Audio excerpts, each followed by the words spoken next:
I'm at the near the corner of where West Green meets East Green. I forget what the dividing street is there at the UofI campus. It's funny how few building sites I recall, and others I recall really clearly. I don't really remember this Diana fountain. Well, I must have walked by it 1,000 times. I just don't remember it.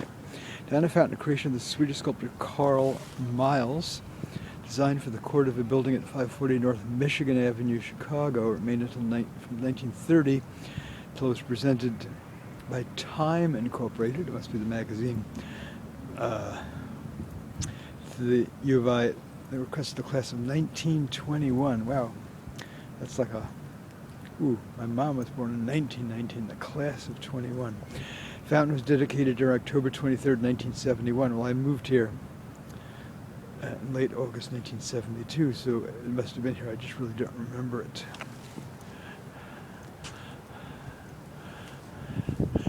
It's almost the type of thing you'd expect to see in Rome. Roma. Like, what are these two up to here? These gargoyle-ish looking faces here. Right over here.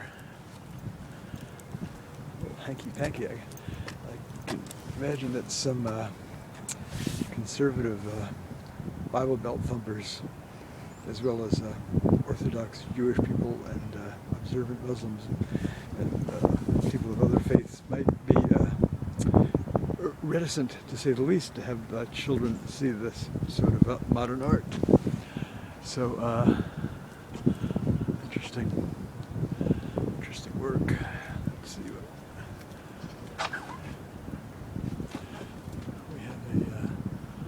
Oh, it's a unicorn. Nice, very nice. What are these things? They look piggish. Looks like a pig. They all look like pigs. Very interesting.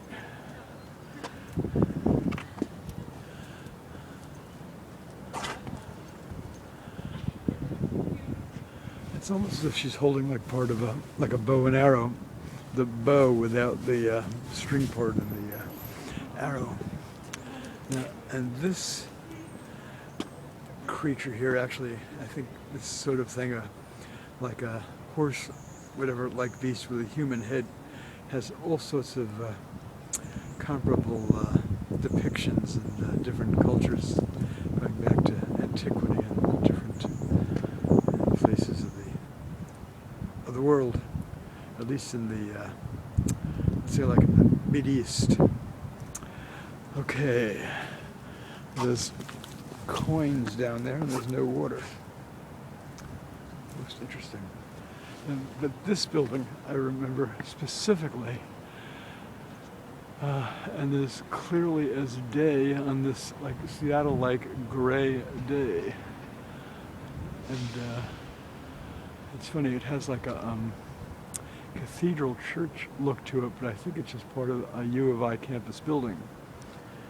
And anyway, there's another sculpture over there. We'll see what we have down there. See if I remember that. There's so many new buildings around town. The U of I Student Union Cafeteria used to be a student cafeteria. Now it's like all these fast food places. There's a bowling alley down there, which I really like. I wish there was one in Seattle.